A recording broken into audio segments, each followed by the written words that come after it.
You can't say it? How does he talk? Let me tell you a tale so foul.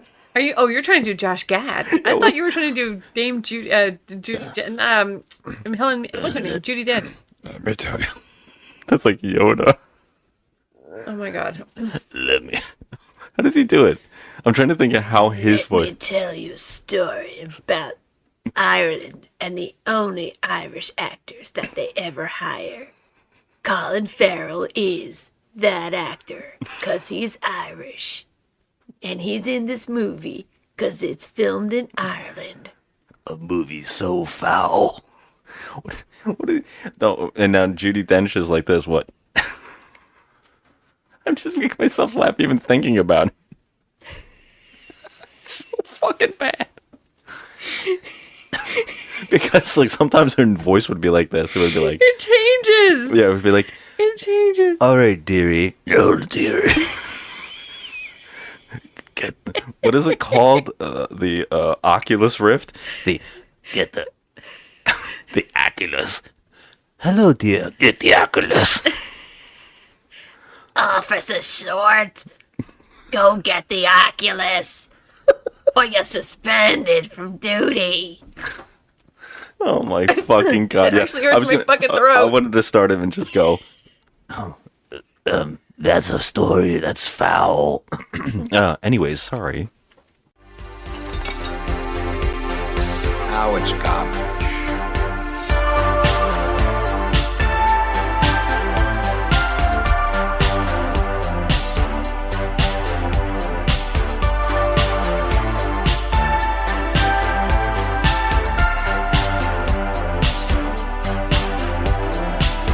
Just another movie night. Hello, everybody, and welcome to the show. We are just another movie night, and I am Scott. And I'm Joe. And today we are talking trash. Talking trash. Talking trash indeed. It hurts my throat. I know it does. Guys, if you didn't already know, this is our show to review, spoil, debate, crap on, and give second chances to the hated, the lowest rated, and the much debated and often forgotten flicks on the internet. All while asking the question is this the worst movie ever made? And if not, what is? And today we are doing, for February, to give our love to people we've met online or people we've met in our lives that we love. Yeah. We're just watching the movies that they've suggested. Will we love them after this? No. We're taking their love, our love for them, and they're hating on us. Oh my god, okay. And today we are watching a movie suggested by Extreme Reviews on Instagram. He's in a movie chat with us.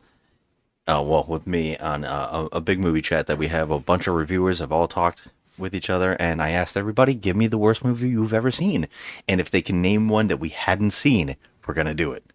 And so here we are today talking about Artemis Fowl, a movie that even Disney Plus hated so much that they took it off their streaming service and dumped it somewhere else. They want nothing to do with it. And I see why. Yeah, this is a 2020 movie, and so this is something we got to talk about, okay? There's so much to talk about here. Because, I mean, not movie-wise. What? Well, What? maybe it is. Who knows? Well, okay. So this movie, this is the process. This movie was a popular story by. I'm gonna try and remember this. Owen Colfer. Owen Colfer. The novelist, the author of this movie, wrote 12 books in the series. Before that, though, before this book even came out, Disney bought it. Mm-hmm. They wanted it instantly. That's the problem. Because of Harry Potter, every damn and between I shouldn't even blame Harry Potter. Harry Potter, Twilight, True Blood, 50 Shades of Grey. Because of these really successful books that they gravitated toward these kids and teens, every single one of these series got bought and was tried to be made like into a movie series. and they fail epically. I would say that even the ones I named, Harry Potter is the most successful. Yeah. Twilight was successful, but it's like lauded. Like it's almost so bad it's good, and it's like 50-50. And Yeah. I feel like that came and went though. Harry Potter is like lasting. timeless. Yeah. Yeah, I can't name another big one that like has survived, and this isn't a long line of those. But what shocks me is to see that every time one of these gets written, these companies just buy it before it even comes out as the hit or whatever. Now, I have never heard of this book series. 12 books. It actually has, I think, was it 9 books and then a whole bunch of spin-offs?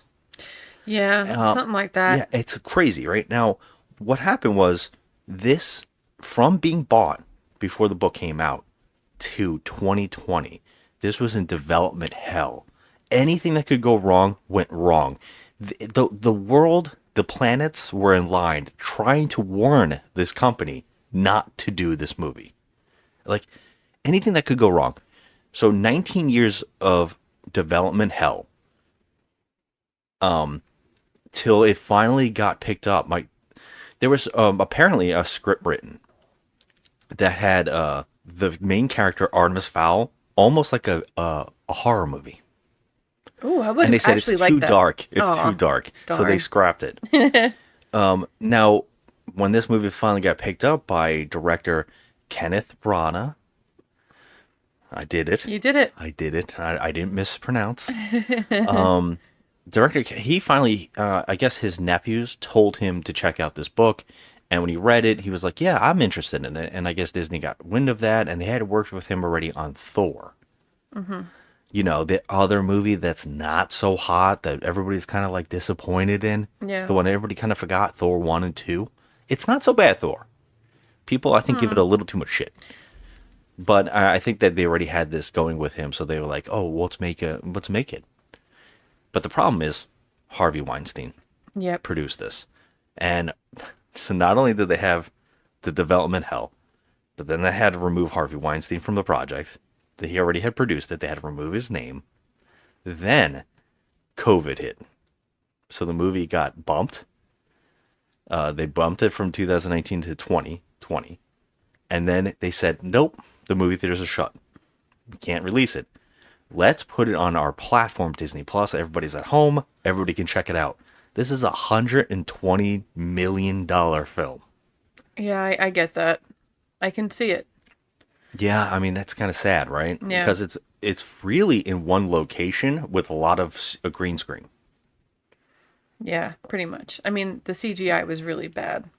Yeah, and guess what? Anybody who watched on Disney Plus absolutely loathed it. Now, we didn't read the books, so we're going to say that right off the bat. We have no basis No, not from at all. book to movie, but we, as human beings who watch movies, love them, want to do a show on them, and also love finding the diamond in the rough bad movies. Yeah, we can completely see why people didn't like this, beyond even having the comparison.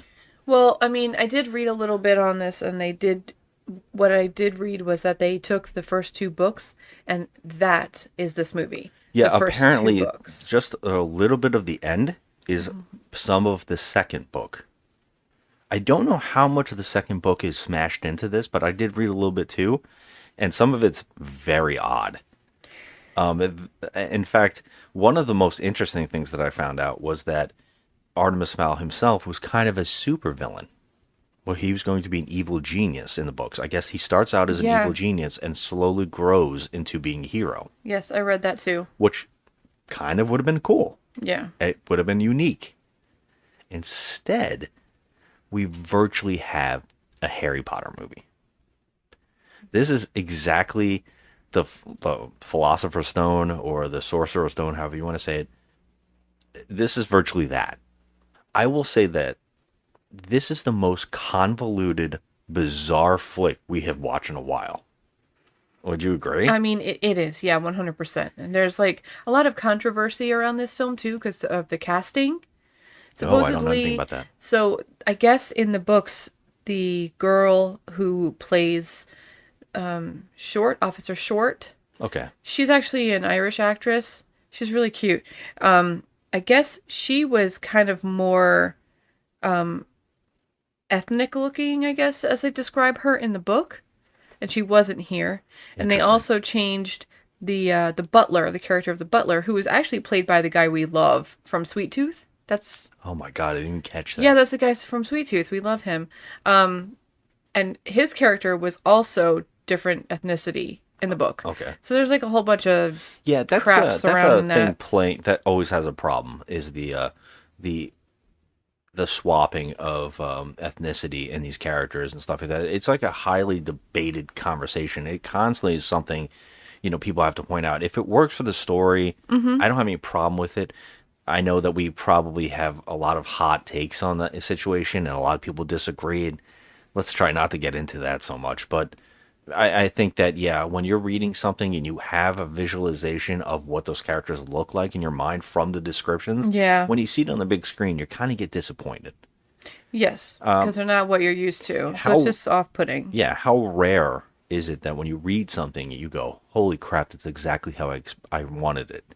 And I think that I can name some times that has happened, like Snape in the Harry Potter series. It's perfect.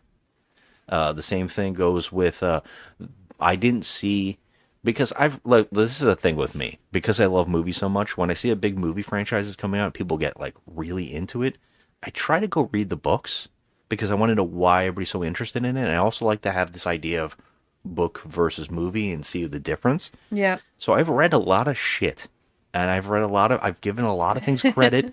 And so one of those things I read was Twilight, because Yeah. we didn't know what it was. We actually were at We San both read- Diego we both Comic Con. read it, yeah. We went to San Diego Comic Con, and we were excited because we were there because they were finally making Watchmen into a movie. Mm-hmm. But the big thing everybody was freaking out about was Twilight, and we didn't know what it was. Yeah, no And clue. the first thing I said to somebody was, when I got back, I said, "What is this Twilight thing?" And they said, "Oh, it's a popular book."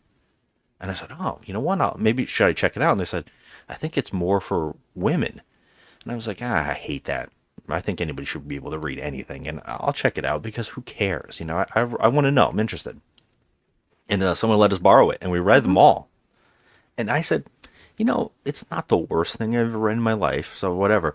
But one of those characters in that Alice, Yeah. I think I had a total visualization of what she should look like. But when I saw the movie, I forgot about it because she was perfect. Yeah. Yeah. Yeah. Alice is cute. Yeah, I think what was her name? Alice. Cullen. No, the actress. Ashley. Oh, Greene. Ashley Greene. Yeah. She nailed it. They nailed it. I think they gave her the right kind of the vibe of her. It kind of worked for me, and that happens sometimes. So I can Yeah. see that some people might not connect when something is completely not the thing that you're expecting it to be. Yeah. Well, I mean, it could go the opposite way too, where Oh. with the 50 Shades of Grey. Now, I was 10 minutes into this book, and I was like, I can't take this shit. It's trash. And I refused to watch the movie. I just refused. Oh, the book is trash though. Yeah. We I'm just hate. 10 minutes we into the tried. book. Yeah, I couldn't do tried. it. And then the movie, I'm like, I just can't do this. I can't do it. That's the book that made me stop doing what I'm talking about. But everybody loves the book, and a lot of people don't like the movie. Well, So not there's everybody that. likes the book. There's a certain demographic that likes the book. Yeah. Very horny, hard up women. Yeah, women that aren't getting any. Women who really want to be taken by butt plugs. Oh, yeah, they think that guy exists, that, what's his name? Christian Grey, who has Yeah. a torture chamber in his basement, and he's rich, and he gives you everything, and he's handsome. Yeah, just the fact and that he, it's fan fiction of Yeah. Twilight is in itself really that's insane that became that popular. it for is that writer. literally like the same situation. Bella Swan was completely overtaken mentally and emotionally by this vampire. And then, what's her face? Dakota Johnson, same situation. Yeah. She was completely taken over Put in a bad situation by toxic males. by a toxic man. And that's supposed to be a women hot thing. love that. Yeah. And I'm like, what's wrong with you? True Blood, the same thing. Again, what is Same exact wrong thing. with you? What is wrong with you women? Honestly. What's the other one? There was another one too, right? I think there was another one, but I can't remember right now. But yeah, that's a thing. And unfortunately here, because like I'm saying, I stopped reading the books after 50 Shades of Grey. I only read one book. I was like, this is such shit. I cannot believe this is popular. Trash. I gave up. I even read like the Da Vinci Code books. Like I read all of Yeah, those. me too. And now I gave up, and so we don't have a basis for this movie. Like I didn't even know that this was a big series until we watched this movie tonight. I had no idea either. So yeah, that's the thing. Well, I was saying it was convoluted. It's fucking the most confusing, rushed thing. The fact that this is not 2 hours is kind of mind blowing. It's not 2 hours? It's only an hour and a half. Ugh. And it fit in so much information that we paused it multiple times to ask each other, what the hell is happening in this movie? Ask me any question, I can't tell you shit. Yeah, and to be completely honest, I'm going to say to you one thing. Because look, like I said in the opening here, we spoil all the movies. We talk about them. We tell the whole plot. Most of the time, it's because we watch these movies so you don't have to. And a lot of people have seen this. 30,000 people have reviewed it on IMDb, and it has a 4. 4.3. Yeah, and a 30% Metacritic. So it is hated. And after watching it, I kind of get it, because and I can see how if any of those people were book readers and they're mad, I get it. From just my standpoint, this is the most easy movie I have ever seen in concept. I can break it down right now. This is the movie. Kid has to rescue his father to get a device. People come, he beats them. They free his father. That's the movie. And that took an hour and a half with the most convoluted shit I have ever seen. I kept going, I mean, literally, there's no story here. There's no backstab. There's there are twists. The twists are not there. Characters don't make any sense. Things that happen aren't explained properly. There's no explanation on anything. And they want you to know all this shit. We were asking each other questions so much back and forth, that I was like, let me just listen. And then when I did listen and we rewound it 3-4 times, I still had no idea what the heck was going on in this film. We rewound it a couple times, and I just at one point said, no, we're not doing it anymore, because it's not helping. I still am having trouble with what I watched. And I'm sitting here asking myself all these questions like, wait, did I miss something? Or, I mean, I literally was into this movie. I was watching every second of it. I wasn't playing around, walking around, doing nothing. I was watching this movie, and I just don't understand it. Yeah. I just don't. Let's talk about, because I know for a fact the one thing we definitely know is the MacGuffin of the movie, the thing that everybody wants. And the reason I know what it is because they say it 50 fucking times in the movie. Oculus? The Oculus. The Oculus. The Oculus. The Oculus. Oculus. Oculus? What precisely is the Oculus? I said, at one point I just said to Joe, Dr. Acula. That's for anybody who's ever seen Ed Wood, okay? That was a stupid joke that we absolutely love, and we say it all the time to each other. I mean, it was like so hammered in. What's it called? Oculus. Oculus. The Oculus. A weapon so powerful and mysterious, it can barely be imagined. You're lying. And they can't say it without saying it over and over in the same sentence in this film. Yeah. And that is the MacGuffin. That's the thing in this movie that is if anybody doesn't know like what a MacGuffin is, it's the thing that everybody seems to want that is the plot point. It's you don't know exactly what it does or how it does what it does, but everybody needs it. The Harry Potter one is the same exact story. It is, everybody wants the Sorcerer's Stone. Why do they want it? What exactly does it do? I don't know. It doesn't matter, because character has to get from point A to B to get it, and the villains beat. That's it. That's the story. And those kind of stories are so simple, but the way that you make it interesting is have everybody be interesting, have the world be interesting. This movie knows that it's so convoluted, so instead of just having a structure that follows narratively, like, from the beginning to the end, this movie has to start with a flash forward and have a narrator. Which you hate. Well, again, the only reason I hate narration in movies is when it's done to tell the audience everything they need to know, because the writers are lazy and they don't know how to convey emotion or plot through characters. Well, I said this to you. I said, thank God we have Josh Gad. He didn't help. Because He he did helped not a help. little bit at Oh, least. it's bad. He explained things in proper English at least, so I can understand, because they were just talking around in circles and talking about artifacts and things, and I'm just like, what artifact? I didn't even see this thing they're talking about. What is going on? Yeah, what artifact? Aculus. Find the Aculus so you will never see him again. I'm just saying that in my freaking And everybody nightmares. says it funny too. The Aculus. What's the Aculus? Yeah. Okay, now I said Harry Potter. Yeah. That's very important, because not only does this have a same kind of plot, kid is the chosen one, the one to save the day, and he's got to get the MacGuffin. We also start off this movie with what literally looks like Hagrid. Oh my God. Okay, So- I'm going to post this picture of Josh Gad. Josh Gad is Hagrid in this film. He looks exactly like Hagrid. He looks exactly like Hagrid, especially in the opening shot.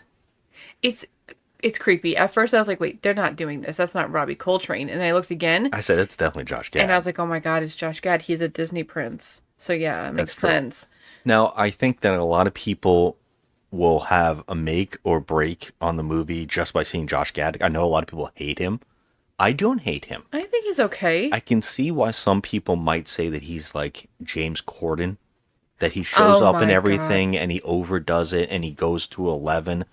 I understand that could be a definite thing that you can see. Nobody's as bad as James But- Corden. Josh Gad has something about him that he seems like he generally loves everything he does, that he is willing to do anything for a joke, and he tries. And I'd say in this movie, and I don't know if he made up some of his dialogue, but he is probably the best thing in the movie, and I didn't like him very much. I thought he was funny in scenes, and that's saying a lot. But right out the gate, if you don't like him, you're really not going to like this film. Okay, well, I liked him. I thought he was okay. Yeah. But we could talk about the worst thing in the movie, which is the kid. I did not care about him at all. Okay, He was like a little arrogant shit. Yes, it's like they didn't know how to write him, and the actor, unfortunately, I don't want to blame him. I want to blame that they didn't know how to make him, or tell him how to do this character. Oh, it's like his first movie, I think. It's not his fault. No. I'm not blaming, don't get me wrong, I'm not blaming the actor. Yeah, It's the character that he has an arrogance about him that's not, it's not earned. It's not earned. That's what I'm saying. At all. Yes, it's Like, not, and it comes out of nowhere, and he just automatically becomes like, I'm awesome, Yeah. and it just isn't warranted or earned at all. But let's get to the plot to get to that, because it's so easy to talk about this movie, but also hard, and I would love to talk about some of the convoluted shit. I can't wait. Don't quiz my ass, because Oh, I'll I fail. can't. I'm not. I'm going to quiz you. I'm going to ask you if you can help me. No, I can't help myself. I can't help anyone, but let's try. We'll try. This movie starts off with a news report from two different media sources, and we're in Ireland, and there's this gorgeous house on a beach. Oh, it's gorgeous. And that is, and I can't fucking believe a writer thought, you know what would be really great if we named everything Fowl? Fowl Manor. Fowl Manor. Well, it's only because the fowls live there. Yeah, I can only imagine every reviewer use this joke to their advantage when writing reviews. Something smells foul, something I like that. read several. And I can't imagine someone laid an egg, a foul egg here, or something like that. I mean, I can only imagine how people use this. Yeah, Fowl Manor in Ireland, and there's two news reports I saw: a Japanese one, an Irish one, and a British one. They're all on the front lawn of this place, and they are arresting Hagrid. Or, I'm sorry, I think his name is Dirk Diggler. It's not. But his name is something really friggin' funny, if you can remember. It's something like it. Everybody's name in this, just like in Harry Potter, everybody's name is what they do. Mulch Diggums. Mulch Diggum. Your name. Mulch Diggums. fucking A. Right? Diggler. When that happened, I'm dying. when that happened, I was shocked. I said, his name Oh my is God. Mulch Diggum. Mulch Diggums. I mean, He eats the dirt and he blows it out his asshole. well, we didn't even get to that. We didn't even get to it.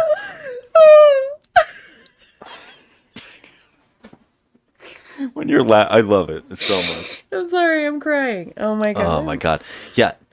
This is the thing. I don't know if writers and these famous authors of these really popular kids books are laughing to the bank with the shit that they write, but it's like like the names in Harry Potter where they say the spells, and all the spells are like they're just like broken English. It's like the thing is happening. Wingardium Leviosa. Oh, yeah, everybody. What? The guy's name is Lupin, and he's a werewolf. Oh, he's a wolf. But he wasn't even a werewolf when he was born. He just happens to have a wolf name. You know what I mean? Yeah. It's too on the nose. It's so on the nose. Diggums Dirker. What'd you call it? I said Dirk Diggler. Dirk Diggler. What did I say? What's his real name again? Mulch Diggums. Mulch Diggums. So fucking bad. Artemis Fowl. Dirk. Oh, I'm sorry. I'm not Dirk. Stop saying Dirk because I'm saying Dirker. I keep saying Dirk Diggums. Mulch Digglers. Mulch Diggums. God damn Mulch it. Diggums. I can't do this. Isn't Diggums the name of the Honey Smacks frog? Yes, Diggum. His Diggum. name is Diggum. All right, so we see Hagrid getting arrested, and he's thrown into a truck, and they're saying this crazy stuff. Now, this scene makes you think that guy getting arrested is Artemis Fowl, because they're like, Artemis Fowl, this the owner, he apparently has stolen all these artifacts and all these precious things around the world, and it's all coming out that Artemis Fowl is the thief, and they show this guy getting arrested, and that you kind of barely get some of the dialogue, so you kind of like, I think they say this is one of his associates. He looks like a homeless man.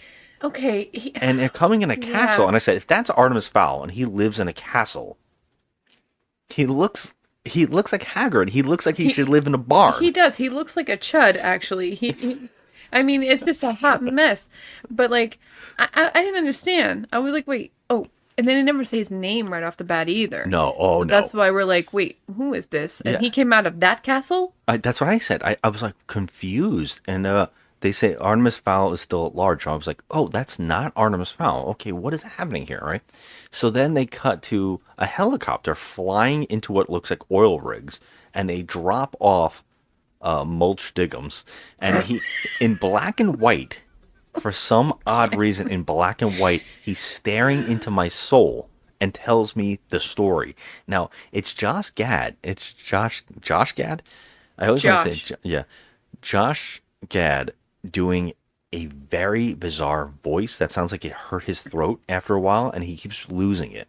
Yeah, it comes and goes. Yeah, he's talking really. Let me tell you a story about Artemis Fowl. We have a lot of weird voices in this. Yeah, this is a movie where everybody was told to do it, and Josh Gad actually has a line of dialogue where he points it out to another character. Yeah, He says, he does. we both sound like we have something caught in our throats. Yes.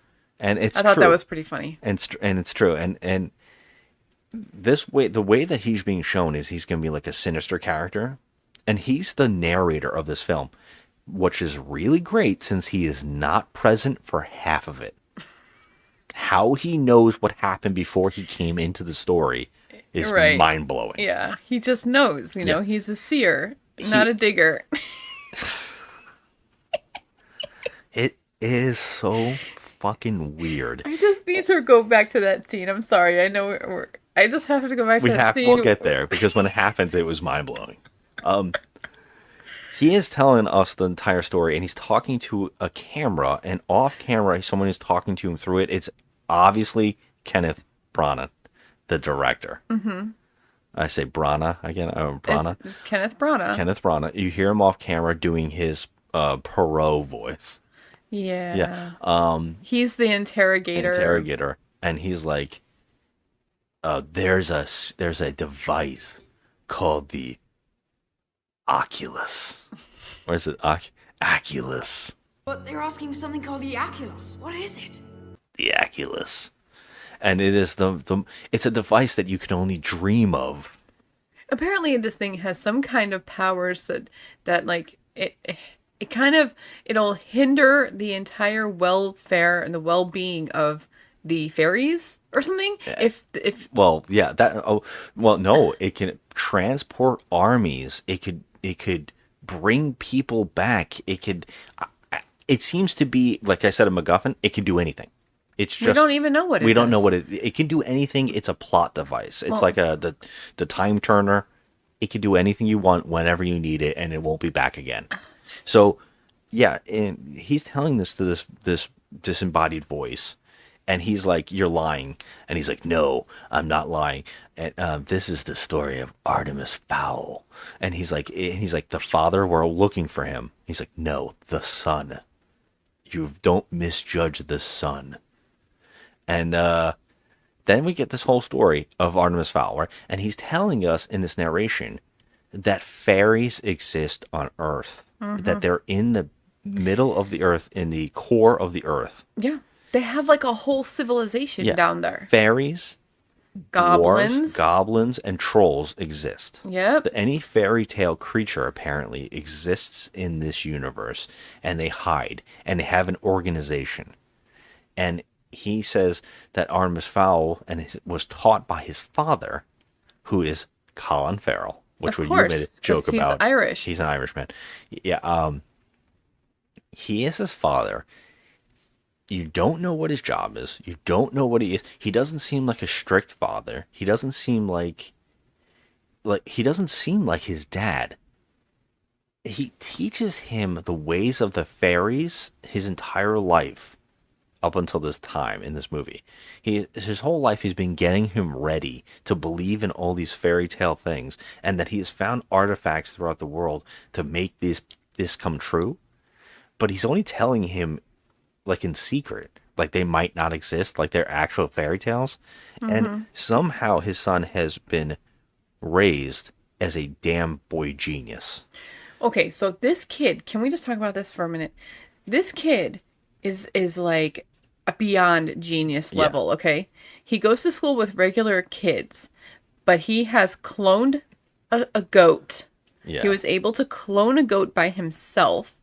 He has surpassed every single grade where he should just have already graduated from school at this point. He's 12. I mean, he's like a freaking super genius. Yes. And I was like, okay, this is a bit extra here. This kid, he's 12. Who's teaching him how to do these things? Yeah, you kind of think that he's gonna be like Max Fisher and Rushmore. You know, he's gonna be like that kid that he has all these things and he knows how to do all these things, and he should be like a douche because he's so smart and so like into himself. And the only scene we really get of this is that he's just talking to Like a therapist. the principal, the therapist, He's a therapist, like a school therapist. and he just tells him off. It doesn't seem cool. It doesn't really do anything. It just shows him to be a little asshole. Yeah, and like the scene where Colin Farrell is Artemis Fowl Sr. Yes. The kid is Junior, and apparently Colin Farrell is going on another one of his expeditions, which kind of gave me Lara Croft vibes. Oh, big time. Because first of all, they live in this huge mansion. Okay, that's number one. Then they have Secret he has basement a lair. secret basement layer. He has artifacts. He's a treasure hunter, and who knows what else. This is literally Tomb Raider. Tumor. And so I was like, oh, okay, all right. So I'm getting that kind of vibe. So Colin Farrell he's obviously an absentee father because he is never there a lot. And then Artemis, the kid, knows that he's going away on another expedition. And he's, please take me with you. And Colin Farrell just leaves. Yeah. So it's like, Well, okay. Another thing set up is that he has a bodyguard mentor who, don't call him a butler, even though his last name is Butler. Dom Butler. Dom Butler? Yeah, they call him Dom through the whole movie. Okay, I didn't even figure that out. Yeah, Dom. Yeah, again, with the names being what the character does. He is a buttle. He's a butler. He buttles. He's a buttle. He's a buttle. He's a scuttle butter. A scuttle butter? Yeah. This guy is like the best. He's Alfred. He knows how to do everything. Yes, but he's also like Oddjob. Well, yeah, I would say Alfred in the sense that he seems like he was once military and he knows how to do everything. Yeah. And train him. You know, like he did with the young Bruce. Yeah. In those comics, this had the same thing here, except he has a. Now you said it wasn't his daughter. No, they say it's his niece. Okay, so he just randomly has a little girl there with him. He pops into the movie and disappears. Disappears. No one even knows anything about this kid. It's like it's really rare. A little smarty pants that she knows who Artemis Fowl is. Anyway, did we skip over the fact that he left on his helicopter? Yeah, I was only bringing it up to set up that he was left behind with his butler. Kid was left behind with his butler. And his niece or whatever the hell she is. And she helps train in martial arts. Yeah, she's, yeah. They said the only way to train a kid is with another kid. Yes. So and by the way, Josh Gad knows this, and he's telling us. Yes, he knows this. How does he know? Who he knows? was not there. Yeah. Anyway, so then we learn the next morning, Artemis wakes up and he sees the news report that his father is missing. And he's also wanted by the police because he's under suspicion for stealing artifacts. Which is that opening.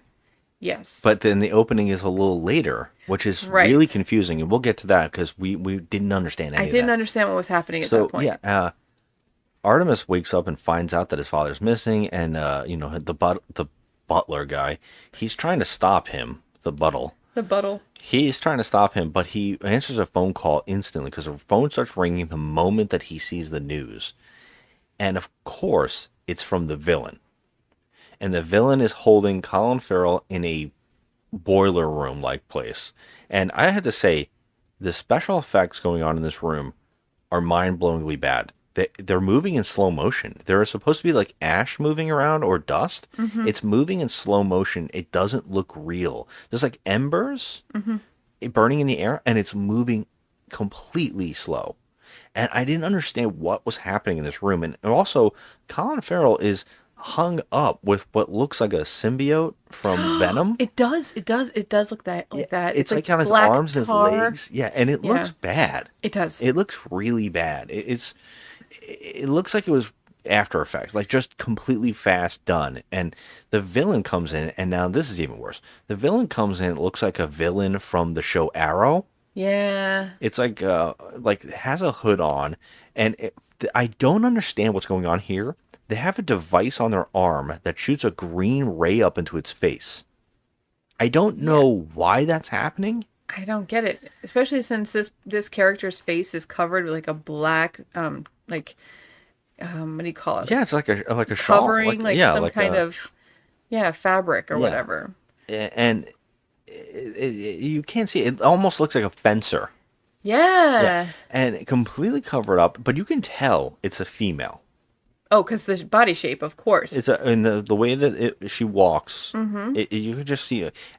But the funniest thing is her voice is done in layers of like different voices. Yeah. And to me, I said it sounded like Princess Leia when she was trying to be a bounty hunter.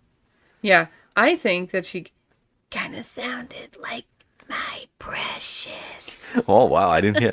You actually thought it was another character in the movie, and I was like, "There's no way in hell it's that character." Everything comes back to Lord of the Rings. Does it really sound like Gollum to you? I think she does at one point. Yeah. It's another one, and I was like, "Oh, and by the way, Artemis, on the phone, I'll get your father. You can have your father, but you have to get me the what? The Aculus." The Aculos cannot fall into the wrong hands. It had to be protected, even from the fairies themselves. The Aculus? What's the Aculus?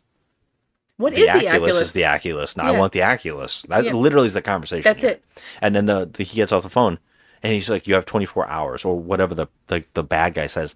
The villain, they actually say that villain's name in a weird scene. Colin Farrell is one of those characters that writes everything down in journals. Of course he does, because the kid has to find them and look them. it was like Codpiece. The villain's name is like Codpiece Franklin or something stupid. Codpiece Franklin, stop. I don't know. It's something cod. Oh my god, how did you get that? Cape Cod? Cassian Cod? Shadowy female figure. That's what it says? Goblin clay. Goblin clay? Goblin clay. Oh my god, I was so far off. But I love Goblin clay. Samsonite. Yeah. Goblin clay. What is wrong with you? Codpiece Jim. Wait, no, hold on. Okay, wait. Hold on a second. You were right, it's cod. I knew it was No. cod. I thought cod, but it was gob. No, okay, first of all, that means that she's playing two separate characters. I stand corrected. So she's just listed here as the shadowy female Who's figure. she? The villain. No, but who's playing this person? Charlie Cameron? It's not anybody though, right? It's just like a stunt performer or whatever. I body guess. person. Yeah, but then Goblin Clay, whoever Goblin Clay is actually one of the other characters. So she's playing two characters. That's what it is. We saw another character? Yeah, then one of the goblins she's playing. The voice, I guess. You know what I'm saying? Like she's playing two roles in the movie, this actress. But that's supposed to be I know because he says that and he's drawing her. So Colin Farrell has seen this person before because he's actually drawing in his journal the fencing looking character. And he says what I thought was codpiece. It was Goblin. So, okay, it was Goblin Clay? Is that what you said? Yeah, that's Goblin what they're Clay? saying. Yeah. Oh my god, that is bad. I thought it was something else with a C. All right, I have to listen to that again. I have no clue. Editor's note. It's actually an entirely different name. We both got it wrong. The wrong hands are now very close. They belong to a brilliant fairy. Perhaps the greatest of them all, but gone to the bad. Name, Opal Cowboy. But yeah, that person wants the whatchamacallit. The butler comes in and goes, what give me word for word what the person said. And he says, the Aculus. I need the Aculus. For bringing me the Aculus. And of course, this kid figures out everything. Because at the same time, Josh Gad tells us, there is another place, another realm of fairy tale creatures.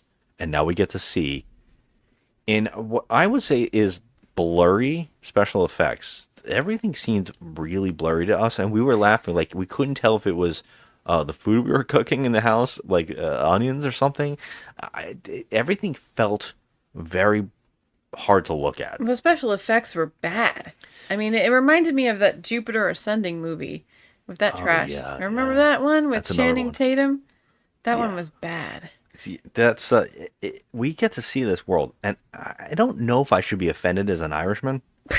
You should. Okay, I'm offended as a non-Irishman because I can tell you right now that this place is, first of all, it's the hub where it's a police headquarters. Okay, in the middle, it's literally Middle Earth, the middle of Earth. Yes, and it's all like criminals and cops because this is the police station hub, and the police station hub is called Leprechaun. and do you know, like, the joke of Irish people when they came to America is the men had to get jobs, and they made themselves the police.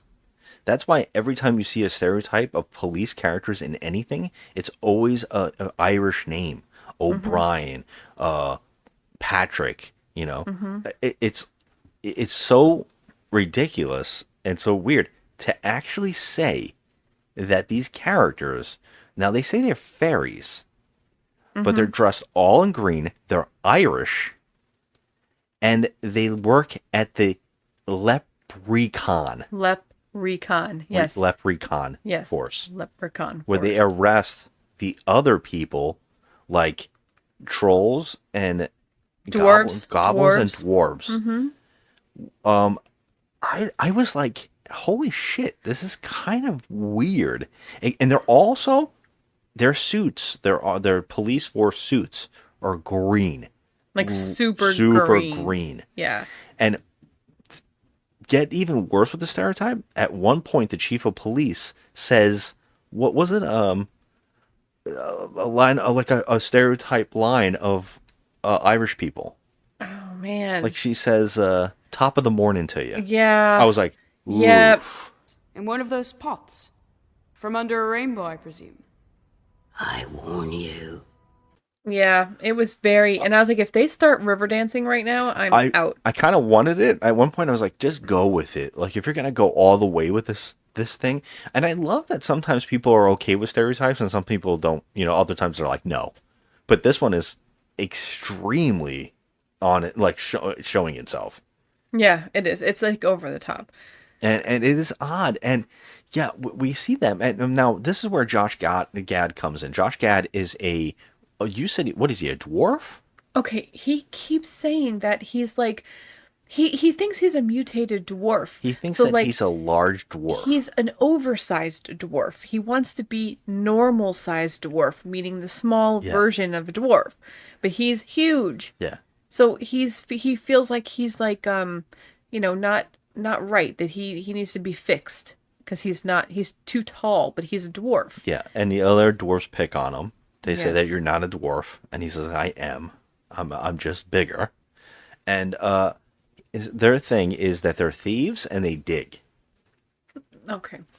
All right, we'll find out more about that as it comes along. Oh my god, the digging. But he's going to jail for 400 years for stealing something, and he's a repeat offender, and he's going to get thrown in jail. And he sees our other main character. It was a fairy, who you talked about in the opening a little bit, and her name is unreal. It's cute. Holly Short. Holly Short. Once again, you couldn't get any more typical on these names. Well, I mean, she's an actual Irish actress, at least. At least we don't get Pete Fuckface in here,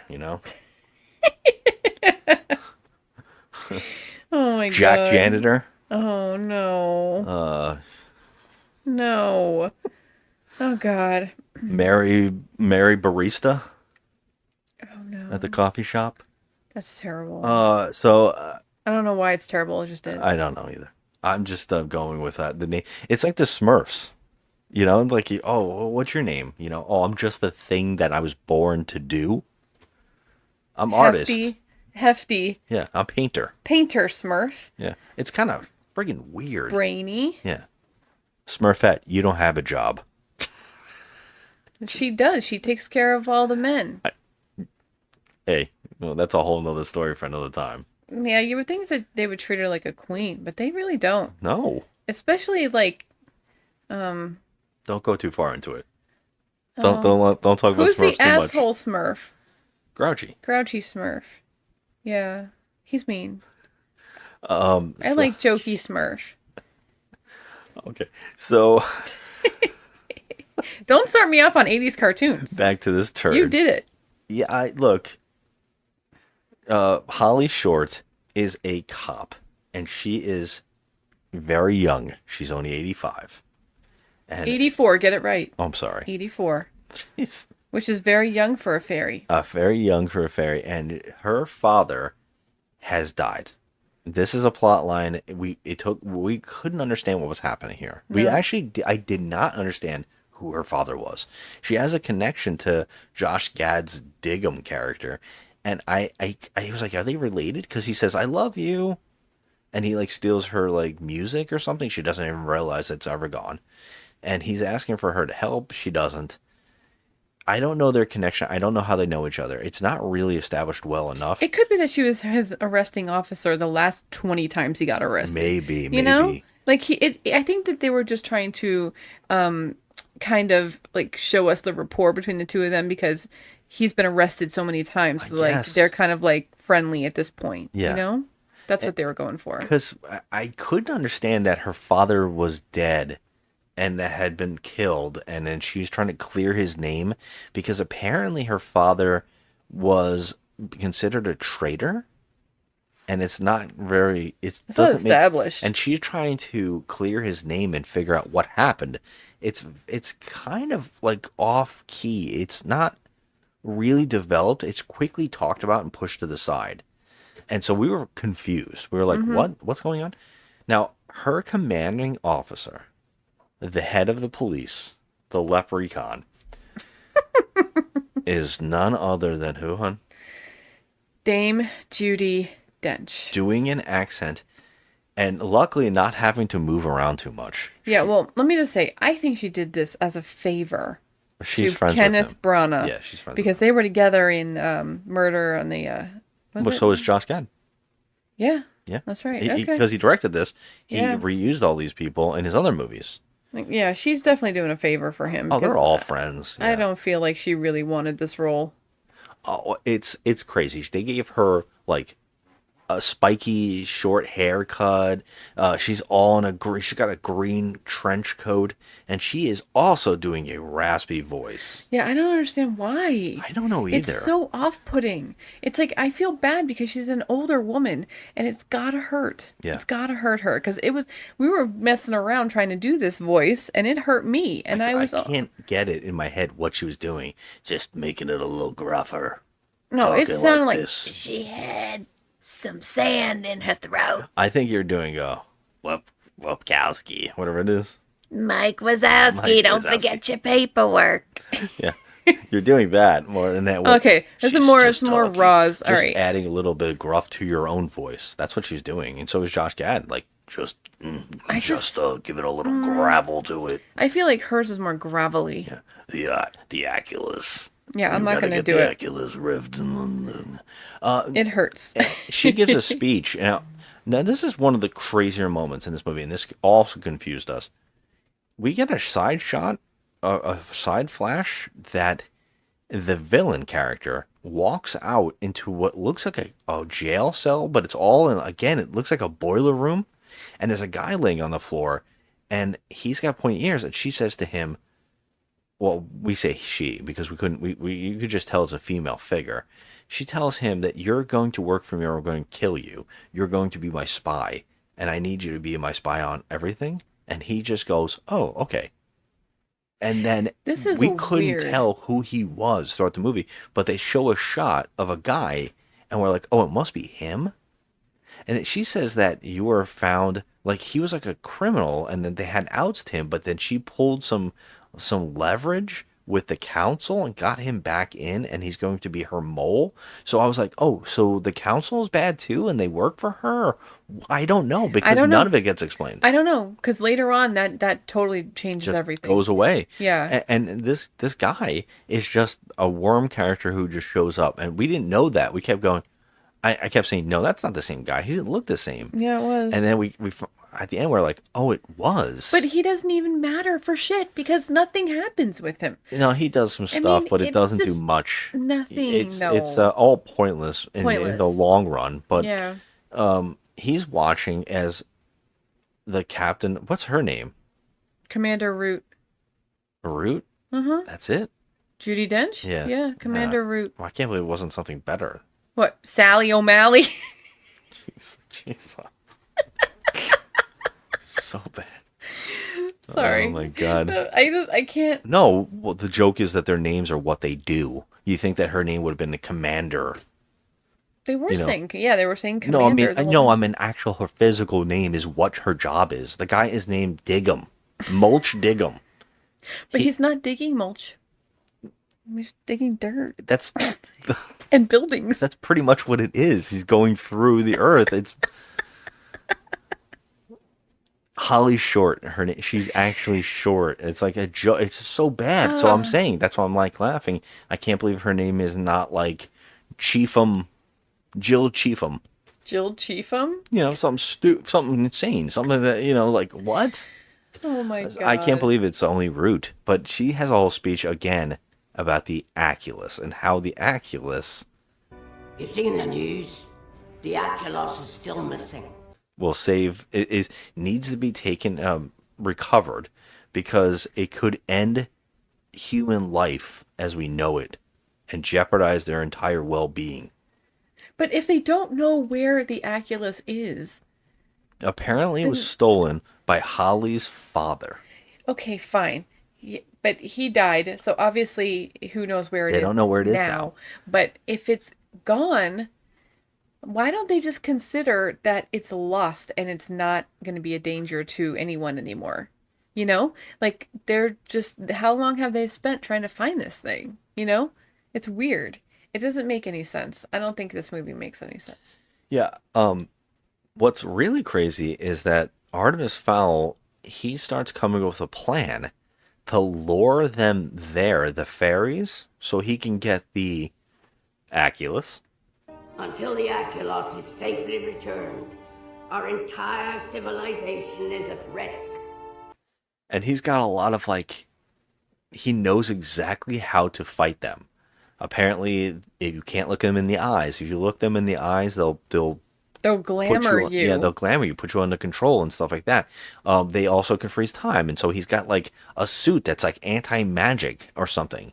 They have all these things that just happen to be in his life, and he knows exactly how to use them, and he believes everything and everything his father taught him. So he kind of sets up a whole lore to them. Now the cops send Holly out, and she wanders upon a troll who looks awful. And it's terrible. He destroys a wedding. Now, later on in the film, we're told that these trolls will eat people in a second. And he almost did. He takes his time trying to eat this little girl. Well, he had to give, because movie, you had to give, Miss Short so much for a some second. time to get to her. I love when trolls pick up people, they don't crush them instantly in their hand. They're lightly holding them to eat them. Yeah. It's always made me laugh, except King Kong does that sometimes. How is he not crushing these people? Mm-hmm. She has to go and save him, fight him and save these people. And now we find out that they can freeze time. And they make a bubble of time. And they can, and oh, by the way, they're just Men in Black. Because they can also erase people's minds from seeing them.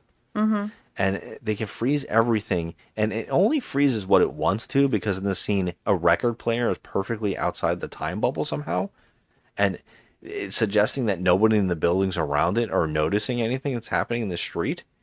And this record plays to give a montage of the troll fight. While Holly saves the people, and she uses an ability that's again, another just 'cause power. She can heal people perfectly, and she uses it on a little girl, and they tell her, don't do that. And I'm like, is there a limitation? Can you not do it all the time? Does it age her? Does it hurt her? Does it weaken her? No, we're not told. No, just don't do it. Just don't do it. Why? She's helping someone. Yeah, she must make sure this little girl gets her ice cream and everything like that. And it was a pointless scene. They take the troll, and they show you their powers. And Holly uses this as a way to sneak off and run off, and they get mad, and they're like, hunt her down. Well, she goes to Artemis Fowl's house and goes to do recon, because she needs to find out what happened to her father, and she has a lead, and apparently it's Artemis Fowl's house. It just so happens. And of course, it just so happens that they're waiting for a fairy. Yeah. So they trank her. Yeah, so okay.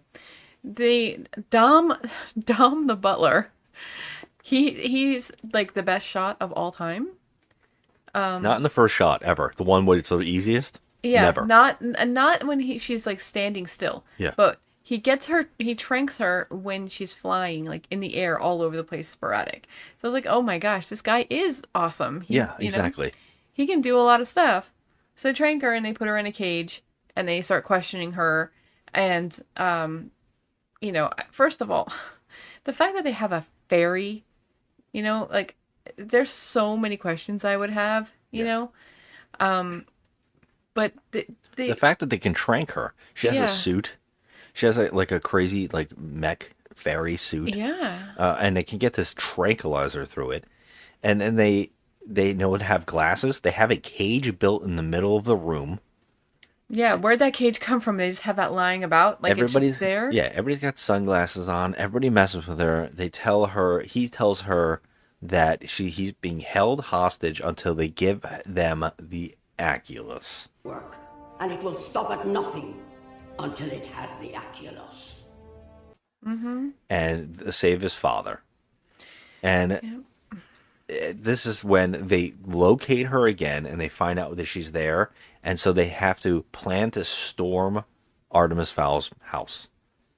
So the captain, Root, she decides to tell everybody, although she keeps getting the guy who's the mole, he keeps like talking crap behind her and telling her no and everything about that. And she is the daughter of a thief and a traitor.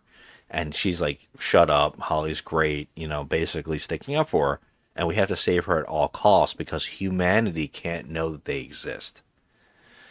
So of course they are able to make a time bubble around their house. They can do a lot of things. Artemis Fowl sets up a whole thing, and he knows exactly that they're coming. This is all part of his plan. This is insane. His plan is fucking batshit crazy. The fact that things are supposed to happen the way that they happen are so nuts. And by the way, we're not even mentioning half the characters' names. Like, we don't know. Because we don't know. We're told about a centaur computer guy that works for the fairy police. We're told about all these people. They all have names. There's no reasoning to know about them. Yeah, they're just there. They just keep piling them, and they also keep explaining crazy things. Oh, you have to take a tunnel ship that goes through the earth and flings you out, and it could explode you and kill you. And that's odd because later on, people just teleport.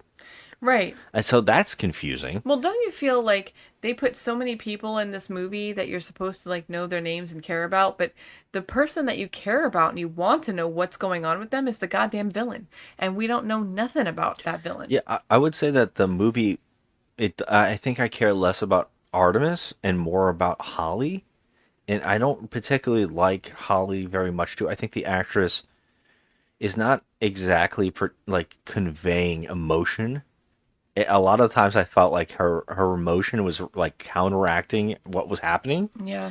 It just every time I just kept seeing it, and I was like, I don't know what they're going for with her character, but still, this is the movie. I mean, that's the big problem with the movie. Everybody is either overacting or underacting.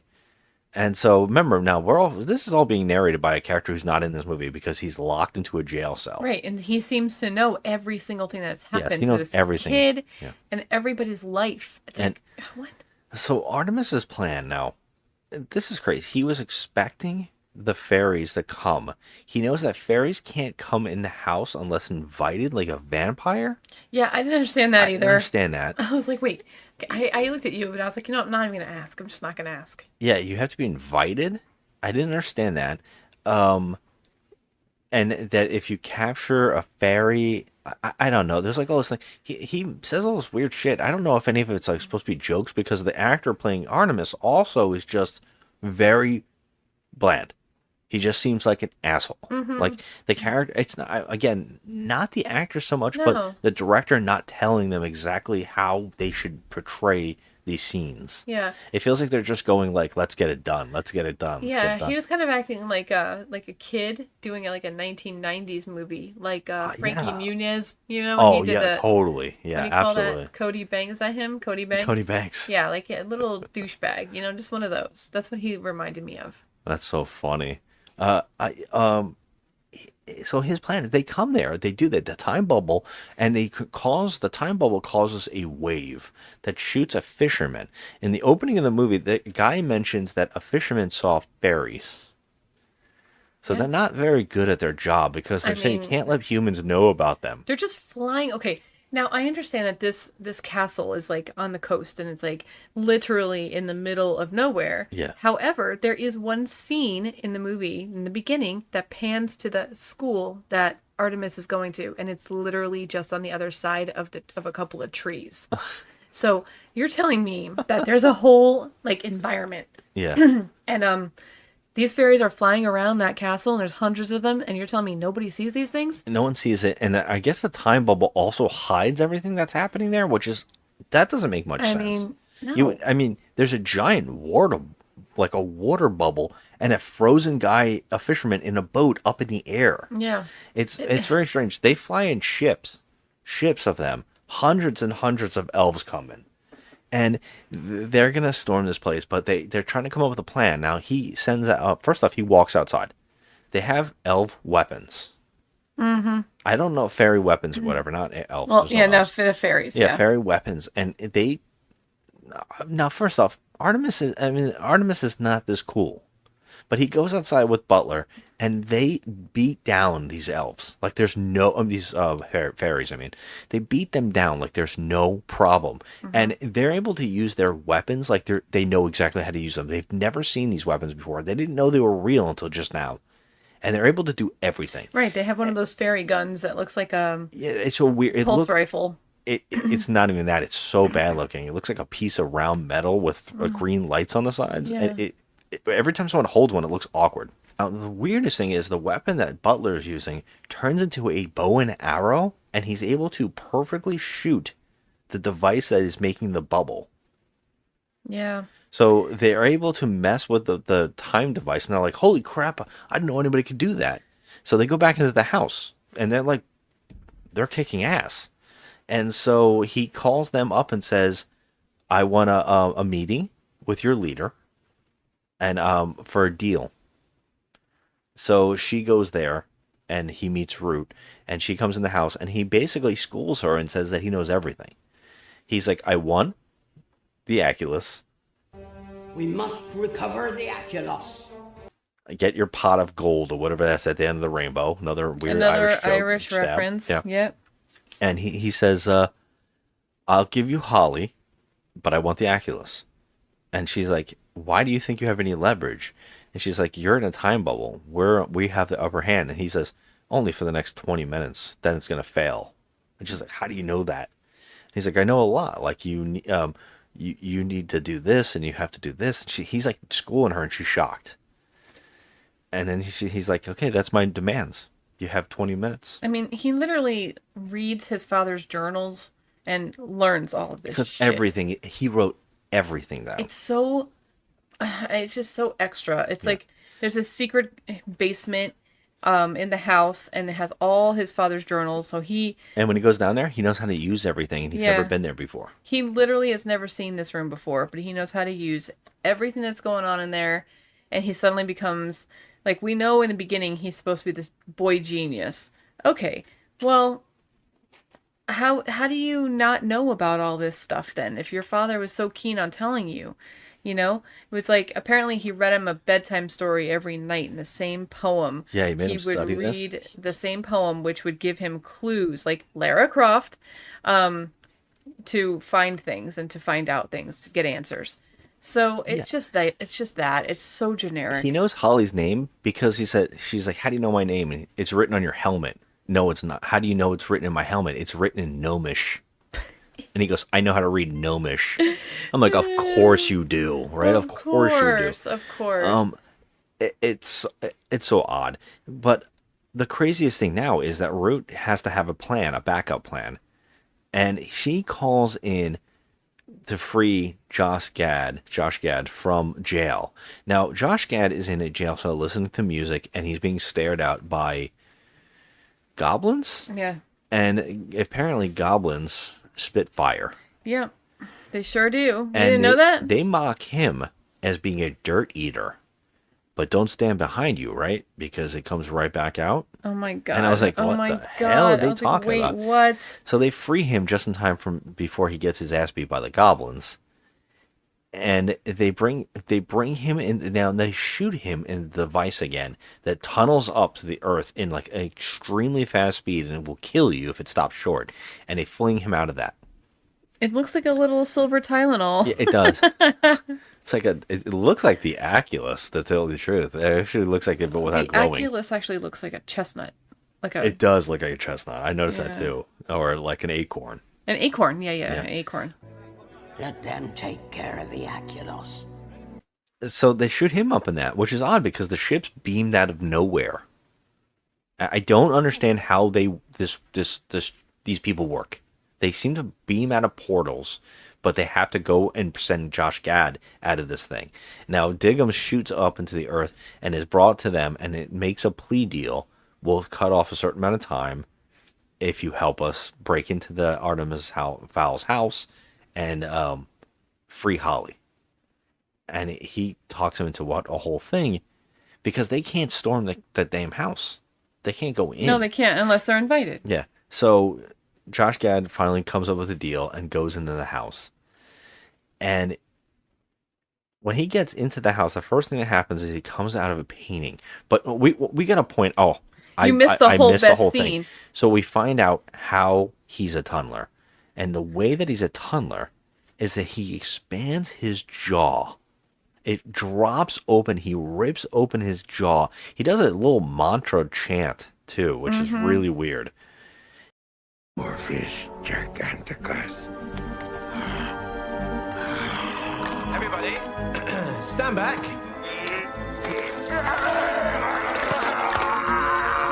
It's feeding time. And then he goes and eats the dirt. He tunnels through. His pants drop, and he's got heart boxer shorts. Why would he have that? And dirt shoots out of his ass. So he eats it, and he's tunneling through. He And eats it it, funnels and out. it funnels out of his butthole. I don't have words for this. It's supposed to be funny, and I think any kids watching this would be like, ah, ha, ha, look at that, it's coming out of his butt. But it's done in a way where you can't even tell You that's what's can't happening. tell that it's happening at all. And does his boxer shorts have a hole in the back? Because it just oh my blows out of God, them. I don't know. That's too much for me. I know. Why would someone even God. write this? I don't know. Why wouldn't he just tunnel through fast motion? Why would they think that eating is the way? Like a gopher or something does that. Yeah. Like, why would they think that in a million years that that's a thing that they should make in this movie? They It's- should make a guy shit dirt. It's just not only is the whole thing, the whole character just dumb, but just the fact that the way he expands his mouth is so gross looking. It And looks it's terrible. not good No, either. it looks terrible. It's just like so like cheesy CGI. It's awful. And you know what really pisses me off too is he was talking about how he's looked down upon, and he actually tells them, the real thing I want is for you to wish, because fairies have wish powers, apparently wish powers. I don't know. They're like, you have so much power coming out of your ears. It's so stupid. He says, can you please just make me 3 feet smaller? Now, I'm going to ask a question. Wouldn't he be everybody's like favorite of the dwarf kind? I Because mean, the dwarf, you think the dwarves would be like, that he's a giant, so it means he could dig even faster, and he's like a brute. I mean, to me, that seems like the guy you would want on your side for everything. yeah, but he doesn't look like them, so they're automatically like judgy. Well, they know he really is one because he shits dirt out of his asshole and he rips his mouth open, so he's got to be one of them. True. I don't get this at all. I don't get it at all. There's nothing that you can. I mean, honestly, I don't know anything about this movie. Like, we're watching this together, and I'm just like completely baffled. And you're like, "Wait, what just happened?" I'm like, "Rewind. I got nothing." So, when he gets out, he gets through a painting, and he rips through the painting, and he instantly sees that there's another painting across from him, and he knows exactly how to open it, and then find a safe on the inside of it. Now, Butler catches there's someone in the house, right? And by the way, you know what's really crazy is that the device that he shot from the middle of the earth was actually in the air being brought in by 2 ships, now that I'm thinking about it. So that doesn't make any sense. They had to pick him up somewhere and bring him over there? I don't understand that. So they bring him in because the niece, her job is lookout. Now, none of the fairies think, let's kidnap that little girl on the lighthouse that's staring at us with binoculars. Mm-hmm. She's telling them, oh, there's another person coming. There's another person coming. And Artemis is like, good. So now Butler sees him, that he has broken in, Diggum. And he's like, there's a big guy here. And he goes, it's a dwarf. And we were like, how the fuck do they know that he just looks like a normal guy? He looks like a regular human He just man. looks like a vagabond. Yeah. Right? Let me just say, he looks like Haggard. Haggard is in the house, and that's what he goes, it's a dwarf. Now, first off, they've never seen a dwarf before, but they also are looking at a giant guy. Why would he connect a giant guy to a dwarf? It's beyond me. Like, if you know at all what a dwarf is. Now, first of all, this kid, Artemis, supposed to be like a genius. He knows everything. He can clone a goat, all that stuff. He doesn't know what a dwarf is? No, he does. He says, oh, good, that was my plan. Yes, but he looks like a regular man. He doesn't look like a dwarf. That's what I'm saying. I don't understand how they know that. How did they connect that? I don't get it. know. It doesn't make any sense. And they said, and then this my favorite is Artemis knew that they would fly in a dwarf. Of all their plans, he knew this would happen, right? And then it looks like he found a safe. Now they're looking through like a door, glass door, and Butler can see everything. He goes, "Hey, he found a safe. I didn't know that safe was there." And Artemis is like, "Good. That's exactly what I was hoping for." Okay, so what? How? Because did he know that this dwarf, Mulchy Baggins or whatever, he had beard hair that can grow on its own? So now we're going to talk about that. Apparently, dwarves' other power is that they control their hair. Oh my god. And it can crack a safe. And Josh Gad is like upset. By the way, they put a camera in his eye too. The not the bad guys, but the elves or the fairies. I mean, they put a camera in his eye so they're watching it. And now, this is so bad. Sometimes they can't figure out whose like focal point we're looking through. Like, just it looks like it's one character who would be in front of that character. There's no way his eye would shoot this scene. Yeah, like, the kid was clearly in front of it's so the bad, Aculus. but he is able to he's able to crack the safe, and of course, what's inside is the Aculus. Yeah. Beechwood Short used his magic to steal the Aculus from us, which, need I remind you, is the most precious artifact in our civilization. And it's glowing. It's a glowing acorn, and the two characters just walk in, and instead of fighting with Diggum, they just go in front of him and they go, "That's the Aculus." The Aculus was stolen on your watch. He has put our entire people in danger. It disappeared. And now at this point, Artemis has made friends with Holly. They made a pact. She punched him in the face, and then she says, "Okay, now we can trust each other." Right? And he says, "Look, you lost your father, and I lost my father, and I just want my father back. I need the Aculus to do that."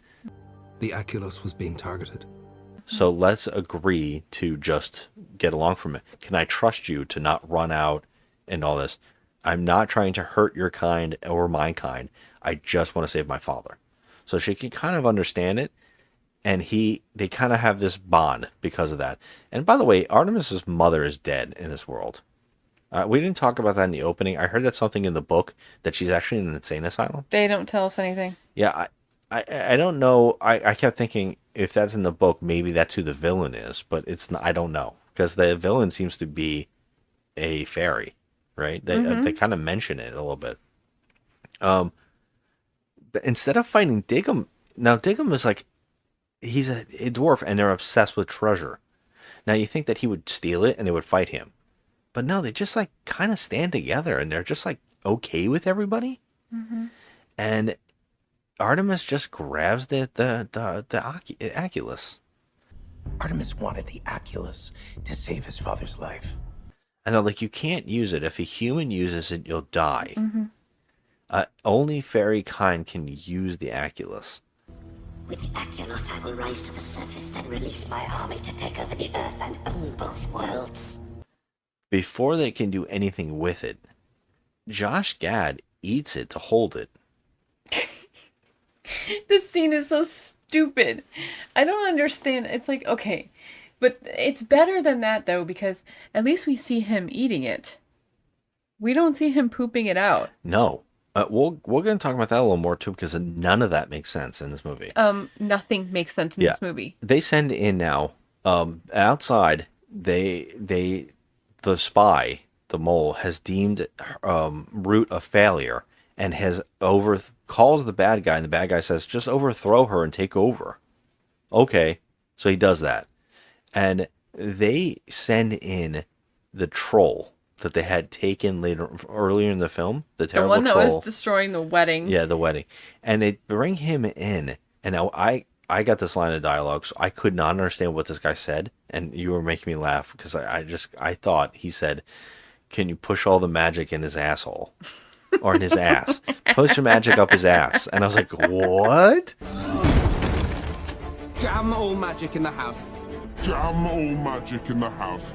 Did they just say that? And you said, put the magic in the house? Jam the magic into the castle. No. Yes, that's Oh, what the they're castle. saying. Yes, they're I saying heard castle, asshole. not asshole. Asshole. Damn all magic in the house.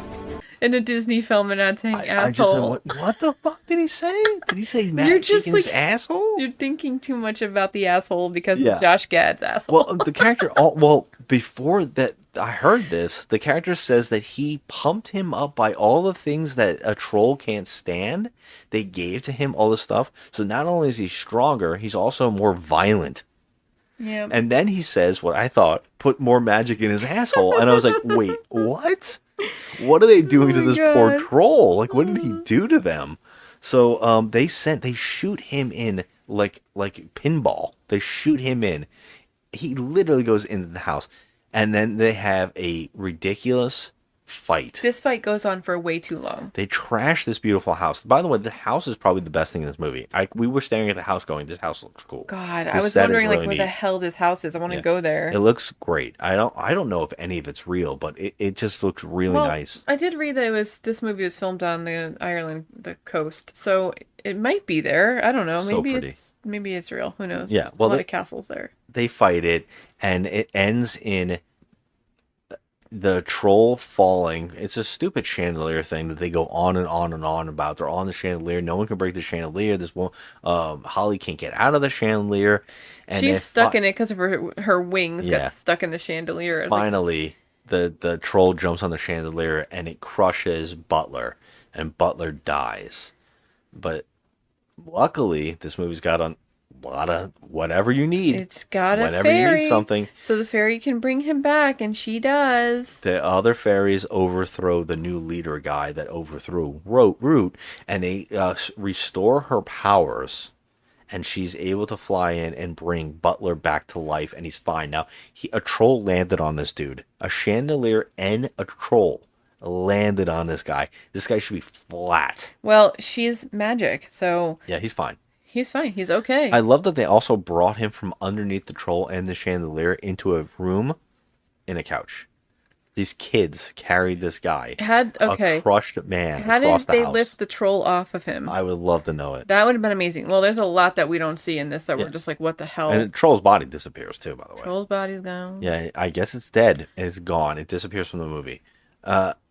They have the Aculus, and they now the bubble, the time bubble starts. It flips out and breaks. They couldn't hold it anymore, and it has a complete meltdown. And now we didn't understand any of this. Nope. There is an odd portal disruption thing happening, where there seems to be like water tornadoes or something happening, where if a fairy touches it, they seem to be murdered. But we couldn't understand if that's what was happening, because a whole bunch of people touch it in the scene, including Josh Gad and Holly, and they just keep spitting out in different areas. So I was like, wait a minute, is it some kind of portal? Is it just... And then they make it sound like, no, they're getting killed, but certain characters just keep getting pushed out and pushed in and pushed out. It doesn't make any sense, but Josh Gad says, I'll see you on the other side, and jumps into the ground and eats the dirt and runs away. Right? Now, what the last scene we saw there with him was that he ate the Aculus. Mm-hmm. And now he's digging. And now he's digging. So what? Okay. And Holly, they keep saying, Holly, get out of there before you die. And everybody's getting in the ships trying to get out, as some fairies are getting, what I would guess, get killed. She decides to save the fisherman up in the air, which I kept laughing. I was like, is that fisherman going to hit the ground and die after the bubble? No, we knew someone was going to save him. So she does. She saves him. Doesn't really save him in a way. She basically throws him under the boat, and the boat's crashing. So I was like, okay, he might die still anyways, but he doesn't because of the opening. We know that he saw everybody. There's so much filler like in there where she's doing stupid stuff like that. It's like nobody cares. Yeah. This movie goes on way too long. So Artemis goes, basically Holly goes back in the house. Now they're saying, get out of there because the house, everything's going to blow up. That's what they keep acting like. Yeah. And then there's a huge explosion. Artemis is like, everybody get down. And there's just like a little like puff. And then nothing happens. Nothing happened to anybody. Nope, everyone's okay. And we don't know if they're dying. We don't know. But Artemis says, now, can you make... Now, all of a sudden, he pulls out the Aculus. Bring me the Aculus. Okay, has but it. how does Artemis have the Aculus at this point when Josh I Gad don't know. literally ate it? I Now, don't know. at what point did Josh Gad shit it out? Beg your pardon. You heard me. The Aculos. Because that's how he gets rid of things in his stomach. Yeah. He poops. So what point did he do that? Exactly. And he says, please, Holly, make a wish on it. Now, this was in Josh Gad's stomach. I don't know what's happening here. No idea how it got out of there. She does. She makes a wish, and at the same time, the villain is going to kill Colin Farrell by engulfing him in that venom symbiote. Mm-hmm. And he's turning into like this black ash thing or something. And she makes a wish, and then they're like, did it work? I don't know. And so he runs around the house looking for his dad, and she just walks up to him, Holly, and she goes, she's smiling, and she goes, I'm sorry. I'm so sorry. But she's like smiling. I didn't see her smiling. She does not look like sad. I'm like, I'm so sorry. I don't think she looks sad either. I don't know. It's a little in between it's there. Really it's weird. Odd. And it's weird. It doesn't matter because he is alive. They brought He's him alive, back. yeah. They beamed him out, and he's fine. Now, he seems like he's in another movie. He almost seems like he's just doing a meet and greet where he's just meeting some fans. He only needed to shoot for an hour. Yeah, I mean, he was only in 3 scenes in the movie. Yeah, he walks up. Now, one of my favorite things is he just walks up and talks to them, and he's like, "Oh, I'm glad you did everything you did. I'm glad everything worked out. Oh, Holly, I knew your father. He was great. He sacrificed himself for the greater good to give me the Aculus, so it didn't fall into the wrong hands. He knew how dangerous the Aculos can be. He's a hero, just like you are. I don't know you, but you're a hero too. Yeah, just And met you also, 13 seconds ago. Although I was kidnapped by the bad guy and not frisked, I have an entire list here of the names of the people that work for the bad guy. Mm-hmm. He just had that on So him still. that's wonderful to know because we don't even know who the bad guy is. Yeah. And we've not heard anything about the bad guy except just a shadowy figure with a raspy voice. And they don't even care to tell us. It's just female shadowy figure. They're hoping that they're going to get a sequel to bring this character back. No. And it doesn't matter why the character's being hidden. It doesn't make sense because we've never met this character. I'm guessing down the road they would start showing this character a little more. But there is no mystery. There's no twist. There's no ending. They just go, oh, we freed you. And now dad and son are together. And they're walking around in sunglasses and suits like the Men in Black.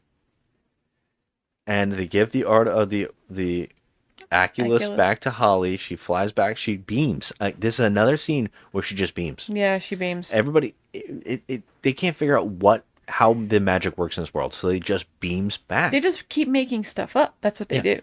Now, okay. Now this is really strange.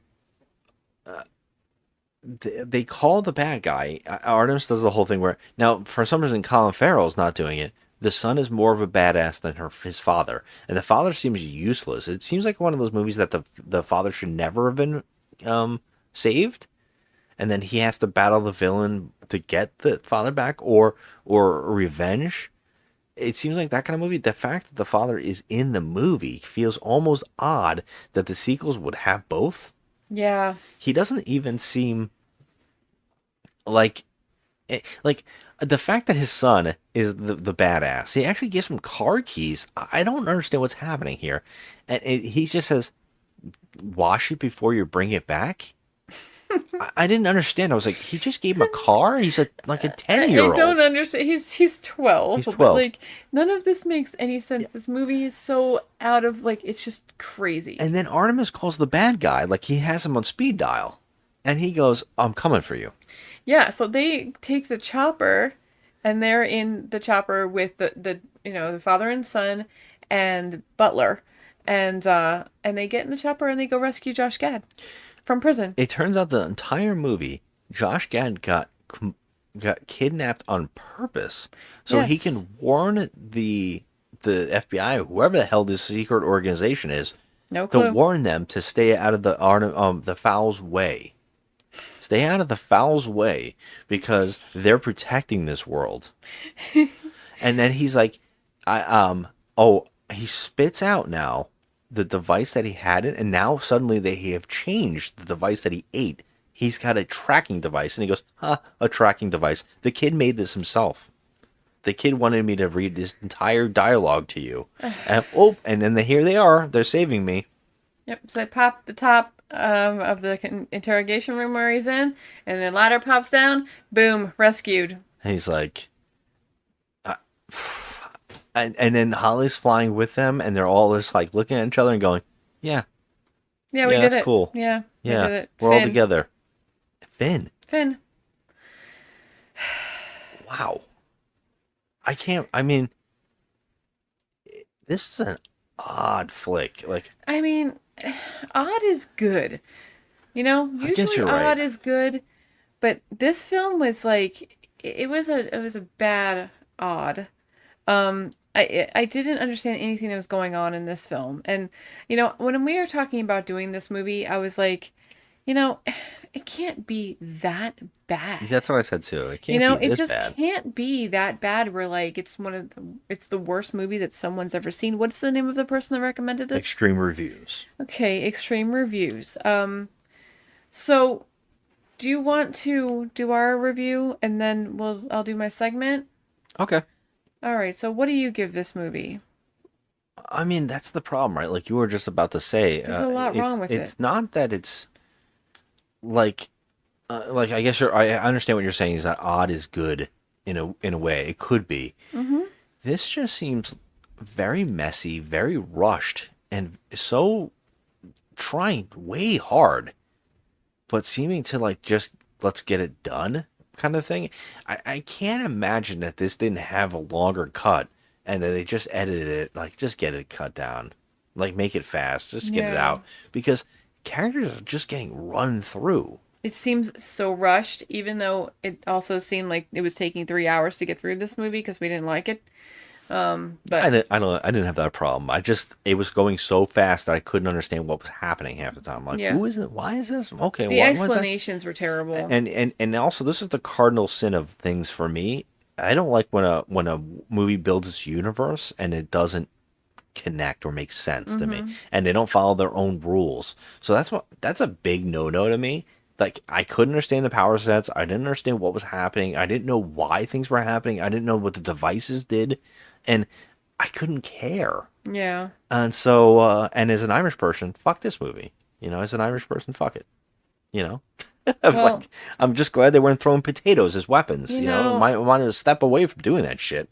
As a non-Irish person, I also say fuck it. Yeah. I'm going to give it I think a 4 is okay. I think that IMDb score makes sense to me. Okay. I think I'm going to give it a 3. Oh, wow. Okay. I really didn't care much for this. I mean, was it to me, it's like, is it the worst? No. No, but a 3 is not the worst. So it's getting there. It's down there, but it's not the worst. I'm giving it a 3 for many reasons. But that brings us to our segment that we call Why We Can't Have Nice Things. It's where I show you the two extremes of online reviews and how the internet destroys the movie rating system. So I'm going to give you, I have one 1-star review and one 10-star review. I'm going to read the 10-star review first. Yeah. It's very short. I can't believe this one. There's several 10 stars. So surprised. Several. Surprised. So this is a 10 out of 10. A 10 for all the criers. We did not read the books, but we kind of liked the movie, and we give it a 7. But for all of you hardcore book fans who give it a 1, we give it a 10. What is a movie really when it's a 1? It would just be nothing. 1.5 hours of just black screen. Huh. Interesting. Okay. Well, first of all, this is the epitome of why we can't have nice things. That's the exact reason why we're doing that. Yeah, because honestly, you're saying that you're giving this a movie a 10 out of 10. However, just to spite. You gave it a 7. You're saying you're giving it a 7. Yeah. A 7 is not a 10. Yeah. So it's a spiteful review. Yeah, it's odd. Yeah, I can't wait to see the other review that he's talking about. Oh, that person. Who was that, by the way? What was his name? Super Vatos. I'm not making it up. Fucking great. That could have been a name of one of the characters in this movie. Yeah. Super Vatos. Anyway. Super Vatos, I want to know the one now that this person's talking about. Yeah. So do you have a 1? I do. 1 out of 10. It's titled Artemis Fowl. Oh, God. That wasn't even that clever. No. Quite possibly one of the worst films I have ever seen. After 20 minutes, I had to consult the Wikipedia plot description to try and figure out what was happening on screen, and I still couldn't follow the nonsensical plot. 1 out of 10. I mean... I get it. I get what he's saying. What's the name of that person?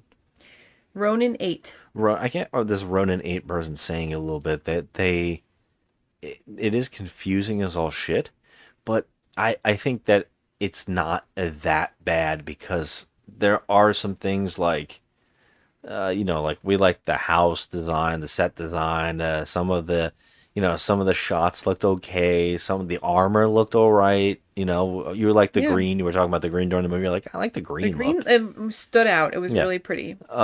Like we said, Josh Gad a little bit is kind of fun. He's all right. I mean, we'll never ever see another character eat dirt and shit it out in a movie ever in our lives. So, hey, that's worth something, I guess. So, yeah. I mean, a 1 to me, way too low. Now, we always ask the question, is this the worst movie ever made? We're saying no. No. So what is? I know we started making a list of our worst movies ever. Where is this one going to fall? Now, last month, we pretty much laid out the top 5. I think with the top 6, half of the movies from last month are in there, which is kind of nuts. So where is this one? So yeah, Toxic Avenger Part 4 is the number 1. No, the number 1 is actually Toxic Avenger 3. 3. So where is this gonna fall for us? Is this gonna be higher up? I guess the question I keep asking you every week is this worse or better than Street Fighter? Oh, God. You gave it a 3, so you're saying it's definitely worse. Yeah, I'm gonna say it's worse. Yeah, and is this worse than Bucket of Blood? No. All right, so I guess in the ranking, because yeah, right now the Christmas Tree is at number 6, and this is better than the Christmas Tree. And you said this is better than the Mask of the Red Death, or? This is better than Mask of the Red Death. So do you think it's worse than Invasion USA? No. This isn't worse? No.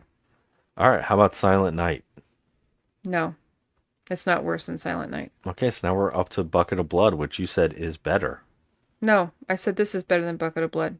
This is better than Bucket of Blood. Yeah. April Fool's Day and Exorcist Believer. Okay, it's better than April Fool's Day, but not better than Exorcist Believer. Wait, you're saying it's better than both of those? It's better than April Fool's Day, but not better than Exorcist Believer. You think Exorcist Believer is better? Yes. Okay. All right. I'm sorry, that was confusing. I never thought I would hear you say that because you hated it so much. I did, but this one is... Okay, Artemis Fowl is going to be our number 12 on our ranking. Wow. Hearing someone say this is the worst movie they've ever seen, it's not that bad comparatively. Okay. Yeah, that's the first up of the movies that people have told us to do. So next week, I think we're going to get one that's even way worse and it'll probably be really low on our list. Oh my That'd God. be the Son of the Mask. Yikes. All right, let's do it. All right, everybody. Thanks for listening. Have a good one. Hit us up on social media, Just Another Movie Night on Instagram, and Crafty Misfit on Instagram. And we would always love to hear your worst movies ever and see if we haven't seen one. Or if you actually love Artemis Fowl and you want to talk about it, I would love to hear it. Hit me up on there. Yeah, so thank you. Have a good one. Bye. Let's make a trade. The Aculos for my father. He brought me the Aculus. The Aculos is safe at last. The Aculos. There's been a development. They found the Aculos. As I expected, in Foul Manor.